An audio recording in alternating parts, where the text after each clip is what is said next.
কলকাতা টিভিতে আপনাদের সকলকে স্বাগত। শুরু করছি ধর্মযুদ্ধ 2024। আপনাদের সঙ্গে রয়েছে আমি অঙ্কুর। ধেয়ে আসছে ঘূর্ণিঝড় রেমাল এবং কলকাতার ওপর সেই ঝড়ের ল্যান্ডফল না হলেও যেখানে দক্ষিণ 24 পরগনার কাছে যে অঞ্চলে হবে সেটার গতি যথেষ্ট বেশি থাকবে। কিন্তু ভোটের হাওয়ায় কি সেই ঝোড়ো হাওয়াটা আদৌ আছে? কোনো রাজনৈতিক দল কি এখনো খুব দাবি করে বলতে পারবে যে তাদের দলের জন্যই এবার ভোটের হাওয়া? 2019-এ আমরা দেখেছিলাম মোদির হাওয়া ছিল, 2011-এ ছিল পরিবর্তনের হাওয়া। এবার কোন হাওয়া কতটা বেশি? সকাল থেকে আমরা অন্তত এই ষষ্ঠ দফায় দেখতে পাচ্ছি ভোটটা কিন্তু ততটা নিশ্চিন্তে হচ্ছে না। ষষ্ঠ দফায় কখনো গড়বেতায় সিআইএসএফ জওয়ানের মাথা ফাটার খবর এসেছে, কখনো বিজেপি কর্মী আহত হয়েছেন, কখন অবাধে ছাপ্পা ভোটের অভিযোগ করা হয়েছে কাঁথি তমলুক লোকসভা কেন্দ্রের, এবং সেই ছাপ্পা ভোটের অভিযোগ করেছে তৃণমূল কংগ্রেস। যখন সেই শাসক দলের বিরুদ্ধে বারংবার ছাপ্পা ভোটের অভিযোগ তোলে বিরোধীরা, আজকে সেই শাসক দলই বলছে যে ছাপ্পা ভোট হচ্ছে। অগ্নিমিত্রা পাল মেদিনীপুরের বিজেপি প্রার্থী, তিনি অভিযোগ করছেন তাকে বারবার আটকে দিয়েছে পুলিশ। হিরণ কেশপুরে গিয়ে বাধা পেয়েছেন তিনি, ঘাটাল কেন্দ্রের বিজেপি প্রার্থী। বিভিন্ন জায়গা থেকে বিভিন্ন খবর এসেছে এবং আজকের এই ষষ্ঠ দফার লোকসভা ভোট কিন্তু সেই দিক থেকে ঘটনাবহুল। এবং সেই ঘটনাবহুল নির্বাচন নিয়ে এখনো পর্যন্ত কি মূল্যায়ন শুনবো। আমাদের সঙ্গে রয়েছেন বিশিষ্ট রাজনৈতিক দলগুলির প্রতিনিধিরা, আমি তাদের সঙ্গে দর্শকদের পরিচয় করিয়ে দেবো। আমাদের সঙ্গে রয়েছেন শর্মিষ্ঠা ভট্টাচার্য, রাজ্য বিজেপির মুখপাত্র শর্মিষ্ঠা ভট্টাচার্য, রয়েছেন তৃণমূল কংগ্রেসের মুখপাত্র ডক্টর কৌশিক বিশ্বাস, রয়েছেন প্রদেশ কংগ্রেসের মুখপাত্র সুমন গাঙ্গুলি এবং রয়েছেন শুভজিৎ সরকার সিপিএম এর মুখপাত্র। আপনাদের সকলকেই কলকাতা টিভির পক্ষ থেকে স্বাগত জানাই। বিকেল 3টে পর্যন্ত যে ভোটের হার আমরা পেয়েছি 70.19% বিকেল 3টে পর্যন্ত, এবং সেক্ষেত্রে সবচেয়ে বেশি ভোট পড়েছে বিষ্ণুপুর লোকসভা কেন্দ্রে 73.55%, সবচেয়ে কম পুরুলিয়া কেন্দ্রে 66.06%। এবং এই ভোটের এই গড়ে সব মিলিয়ে 70.19%। 3টের সময় রেজাল্ট, এখন বাজে 4টে, আরও 1 ঘন্টা হয়ে গিয়েছে। ফলে যদি ঝড় এসে কিছু গন্ডগোল না পাকায় বা খুব বৃষ্টি যদি এই ঝড়ে এই ভোট দেওয়ার গতিকে ব্যাহত না করে, তাহলে কিন্তু ভোটের শতাংশ অনেকটা বাড়বে। আমি একদম প্রথমে আসবো রাজ্য বিজেপির মুখপাত্রর কাছে। এখনো পর্যন্ত ভোট পর্বে আমরা দেখতে পাচ্ছি ভোটের যে শতাংশের হার সেটা মোটের ওপর সন্তোষজনক, কিন্তু আপনাদের দলের পক্ষ থেকে বারংবারই দেখছি যে আপনারা বলছেন যে ভোট নাকি ভালো করে হচ্ছে না। তার মানে কি পুরোটাই হারছেন?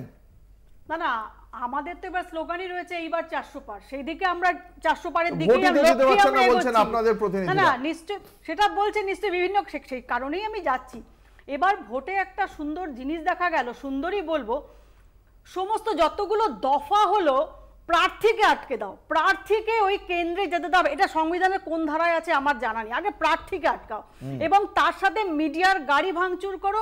এবং এটা ট্রেন্ড, এটা চলে আসছে। আপনি সিবিআই কে মারুন, আপনি এনআইএ ওদেরকে সদস্যরা তাদেরকে মারুন, আপনি ইডি কে মারুন, আপনি জওয়ানদের মারুন, মারতে থাকুন, শুধু শুধু মেরে সবাইকে সরিয়ে দিন। আর হচ্ছে কি সবাই গদ্দার আর সবাই গন্ডগোল পাকাতে আসে। বিচারপতি আপনাদের প্রার্থী, তিনি বলছেন মেরে হাড়গোড় ভেঙে দেবো আমাকে যদি গো ব্যাক বলা হয়। ঠিক আছে, শুনুন না, আমি এই কথাটাকে আমি সমর্থন করছি না, একদমই করছি না, কিন্তু মানুষ কি করবে বলে একটা প্রার্থী গেলে তাকে বলছে গো ব্যাক, তাহলে থাকবে কারা? ওই দুষ্কৃতীরা যারা 144 এর মধ্যে লাঠি নিয়ে বাঁশ নিয়ে দাঁড়িয়ে রয়েছে। ওটা কোন দেশে কোন রাজ্যে এই 144 হয় আমাকে একটু বলবেন? তাহলে এই যে ধরুন 919 কোম্পানি দিয়ে ভোট হচ্ছে, তাহলে সেই ভোটের আয়োজন কে করেছে? নির্বাচন কমিশন। সেই নির্বাচন কমিশনকে মানে মাথায় কে বসবে সেটাও স্থির করে দিয়েছেন আপনারা। সেখানে অন্য কোনো রাজনৈতিক দল বা সুপ্রিম কোর্টের বিচারপতি সেখানেও রাখেননি। তারপরে তাকে দিয়ে ভোট হচ্ছে। কিউআরটি টিম সবচেয়ে বেশি ঢুকেছে কাঁথিয়া তমলুকে, তারপরেও আপনারা বলছেন এত অভিযোগ, কারণ তাদেরকেও ধরে রাখতে পারেন। এখানে একটা বিষয় আছে, নির্বাচন এসছে, নির্বাচন কমিশন জওয়ান পাঠিয়েছে, যা চাওয়া হয়েছিল সবই ঠিক আছে, কিন্তু এদের সঙ্গেও তো রয়েছে ডিএম, রয়েছে রাজ্য পুলিশ, রয়েছে, এদেরকে পরিচালনা করবে এটাকে। আপনাদের দলের প্রার্থী তিনি তো কেন্দ্রীয় বাহিনীর জওয়ানের নাম করে অভিযোগ করেছেন, হিরণময় চট্টোপাধ্যায়। বলছি তো আমি, কেন্দ্রীয় বাহিনীর দিকে অভিযোগের আঙুল তুলেছেন, জেলা শাসকরা জেলা পুলিশ সুপারের দিকে আঙুল তুলেছেন। কেন্দ্রীয় বাহিনীর জওয়ানদের কিভাবে মেরে মাথা ফাটিয়ে দিচ্ছে আপনি দেখছেন তো, এবং জওয়ানদের পরিচালনা কে করবে আপনি বলুন। দেখি তৃণমূল কংগ্রেসের মুখপাত্র কি উত্তর রয়েছে। ডক্টর কৌশিক বিশ্বাস, কেমন হচ্ছে আপনাদের ভোট? আপনারা জিতবেন? দেখুন, এই আজকে যে কতগুলো কেন্দ্রে ভোট হচ্ছে সেখানে মোট বুথের সংখ্যা হচ্ছে 15,600। এই 15,600 বুথের মধ্যে এখনো পর্যন্ত 15টা বুথেও কিন্তু সেভাবে কোনো গুরুতর অভিযোগ আসেনি, কয়েকটা জায়গায় ইভিএম খারাপের অভিযোগ দেবাংশুর আসছে। অভিযোগটা সম্পর্কে আলোকপাত করবেন? এবং আমি আপনাকে বলছি, দেবাংশুর অভিযোগটা নিয়ে যেটা বলেছিল, সেখানে একটা শুরুতে আমাদের মনে হচ্ছিল যে সেখানে একটা বড় নির্বাচনী ধান্দলি হচ্ছে, কিন্তু তার পরবর্তীতে দেখা গেছে যে হয়তো ব্যাপারটা সেরকম নয়। 892 কোম্পানি কুইক রেসপন্স টিম আছে, অনলি ফর টুডে।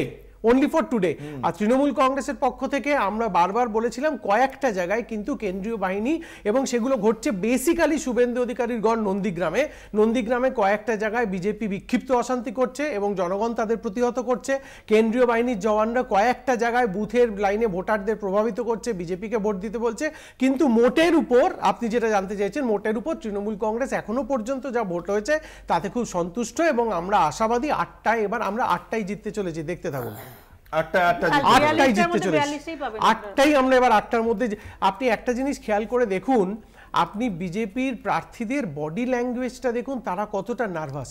অগ্নিমিত্র, আগের দিন আপনারা লকেট চট্টোপাধ্যায়কে দেখেছিলেন, আগের দিন লকেট চট্টোপাধ্যায়কে দেখে মনে হচ্ছিল, আমি অন্য একটি চ্যানেলে বলছিলাম, উনি যেন দায়িত্ব নিয়ে বিজেপিকে 7খানা সিটে হারানোর জন্যই উনি নেমেছেন। একটা জিনিস মাথায় রাখবেন, ধরুন কোনো একটা রাজনৈতিক দলের প্রার্থী, যে কোনো দলের রাজনৈতিক প্রার্থী, সে যখন টিভি অন ক্যামেরার সামনে সারা পশ্চিমবঙ্গ দেখছে যে সে অত্যন্ত নার্ভাস, চিৎকার চেঁচামেচি করছে, তখন তার দলের, কথাটা আমার মন দিয়ে শুনুন, তখন তার দলের কর্মীরা অন্য কেন্দ্রে যারা রয়েছে তারা কিন্তু নার্ভাস হয়ে পড়ে। চিৎকার চেঁচামেচিটা, এই যে আপনি ওদের বডি ল্যাঙ্গুয়েজ, আজকে অগ্নিমিত্রা পল থেকে শুরু করে, আমি কি বলছি, আজকে আপনি অগ্নিমিত্রা পল থেকে শুরু করে অভিজিৎ গাঙ্গুলি পর্যন্ত প্রত্যেকের body language is the language of defeat. এটা ভালো করে লক্ষ্য করলে নিজেরাই বুঝতে পারবেন।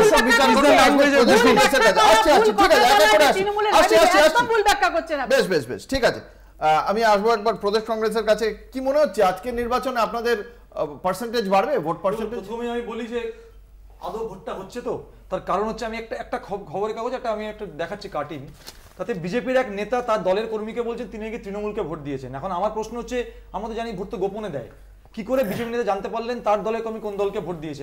আমরা প্রথম থেকে যেটা বলে এসেছিলাম, পুরো ভোটিং সিস্টেমটা নিয়ে আমাদের সন্দেহ আছে। সেটা বিজেপির তিনি সপ্তগ্রাম বিধানসভার কোঅর্ডিনেটর রানা মুখার্জি, তার এই বক্তব্য অনেকটা প্রমাণ করলো।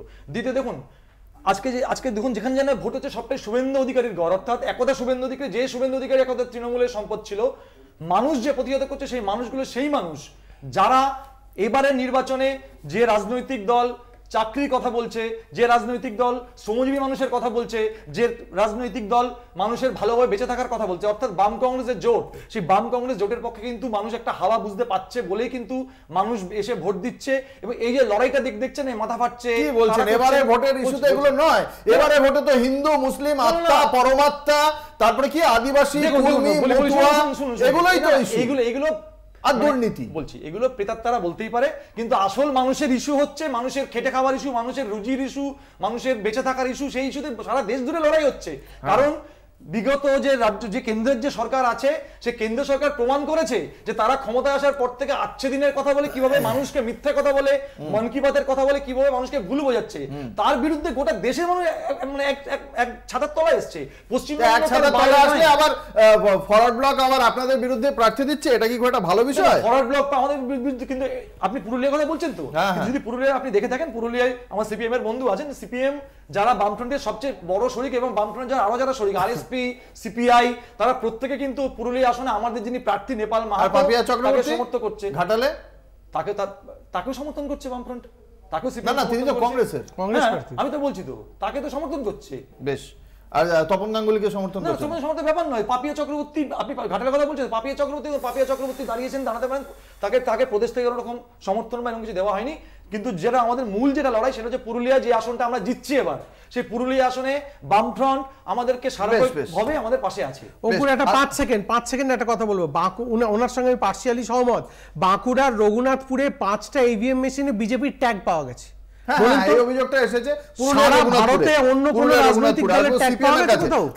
এবারের ভোটে ইস্যু নিয়ে আজকে আমি আলোচনা করছি না, এই যে আজকে সকাল থেকে গত 5 দফায় যেখানে এতগুলো অভিযোগ আসেনি, আজকে বেশ ঘটনাবহুল আজকের এই নির্বাচন। তো এই 6ষ্ঠ দফার নির্বাচনে এতটা ঘটনাবহুল, এত মানে বিরোধ, এত বিক্ষোভ কেন হচ্ছে বলে সিপিএম এর মূল্যায়ন? দেখো আমরা চাইবো এ রাজ্যের সমস্ত মানুষ যারা ভোটার তারা যাতে নিজেদের গণতান্ত্রিক অধিকার প্রয়োগ করতে পারে। নিশ্চিতভাবে দেখতে পাচ্ছি যে 75% বা 73% মানুষ ভোট দিয়েছে। আশা করবো হয়তো এটা 80-র কাছাকাছি বা 80-র মতো হবে, কিন্তু আমরা সেদিনই সফল হব, মানে সমস্ত রাজনৈতিক দল যেদিন 100% মানুষ নিজের ভোট দিতে পারবে। এই যে পরিস্থিতির কথা তুমি বললে না, এই বামফ্রন্টে আমরা দিতে পেরেছিল নিজের ভোট নিজে, এই হচ্ছে আপনার প্রবলেম। আমি আপনার সময় একটা কথা বলেছি, আচ্ছা বলো। এই যে পরিস্থিতি আমরা দেখছি, এই পরিস্থিতিতে সকাল থেকে আমরা কি দেখছি যে বিরোধী প্রার্থীরা যারা যেখানে যেখানে যাচ্ছে আক্রমণের শিকার হচ্ছে, এবং একটা নির্দিষ্ট একটা মবকে তৈরি করা হচ্ছে, যেই মব গো ব্যাক স্লোগান দিচ্ছে। দেখুন আমাদের সংবিধান একটি পৃথিবীতে একটা আলোচিত একটা বিষয়, তার কারণ আমরা পৃথিবীর সব থেকে বড় সংসদীয় গণতন্ত্র। সেখানে আর্টিকেল 19/1 ক্লিয়ারলি বলে আপনি কোনো মানুষকে তার ফ্রিডম অফ এক্সপ্রেশন, তার মত প্রকাশ করার থেকে আপনি আটকাতে পারেন না। আপনি প্রচারে যদি কাউকে বাধা দেন বা আপনি যদি কোনো কন্টেস্টিং ক্যান্ডিডেট বা তার এজেন্টকে বুথে রুখতে আটকান, তাহলে তার আপনার বিরুদ্ধে কিন্তু আইনানুগ ব্যবস্থা নেওয়া যায়। মাদ্রাস হাইকোর্টের একটা এরকম জাজমেন্ট আছে, আমি দেখছিলাম খুলে, যেখানে স্ট্রিক্টলি বলা আছে এই ধরনের লোকেদেরকে কগনিজেবল অফেন্স হয় এবং এদেরকে ডিটেন করে অ্যারেস্ট করে তাদের নামে মামলা দিয়ে বেশ কিছুদিন জেলে রাখা যায়। কিন্তু আমার প্রশ্ন এখানেই যে আজকে আমরা তো দীর্ঘদিন ধরে বলছি যারা বিরোধী রাজনীতি করি যে ইলেকশন কমিশন প্রথম দিকে শুরুর দিকে ভালো কাজ করলো, পরবর্তীকালে খুব একটা ভালো কাজ করছিল না। আজকে বিজেপির প্রার্থী, বিজেপির কর্মীরা তারা পর্যন্ত বলছে যে ইলেকশন কমিশন তৃণমূলের সঙ্গে সেটিং করে নিয়ে চলছে, যে কারণে আমরা দেখলাম যে বিজেপির প্রার্থী ঝাড়গ্রাম কেন্দ্রে, ভুল না হলে, ওনার গাড়িতে কিভাবে নৃশংসভাবে আক্রমণ হয়েছে। ওনার যে পার্সোনাল যে পিএসও, পার্সোনাল সিকিউরিটি অফিসার, মানে সিআইএসএফ এর যিনি আছেন জওয়ান, তার মাথা ফাটিয়ে দেওয়া হয়েছে। এটা কোন গণতন্ত্রে আমরা বাস করছি? আমার মনে হয়, হ্যাঁ ওনাকে হসপিটালে দেখলাম, আমার মনে হয় এটা তো হতে পারে না। এবং আরেকটা ঘটনা খুব উল্লেখযোগ্য উঠে এলো, দেখুন তৃণমূল কংগ্রেস বা যে কোনো রাজনৈতিক দল, আমরা হই বা বিজেপি হোক বা কংগ্রেস হই, যুব সমাজকে রাজনীতিতে নিয়ে আসবেন এবং যুব সমাজের হাতে ব্যাটন তুলে দেবেন, এটাই স্বাভাবিক। কিন্তু তৃণমূল এমন কাউকে প্রার্থী করেছে যে মক পোল আর অরিজিনাল পোলের পার্থক্য বোঝে না, সে মক পোলের ভিডিও ছেড়ে দিয়ে বলছে যে ছাপ্পা হচ্ছে। তার মানে আসলে পলিটিক্যাল কালচার কোন জায়গায় চলে গেছে।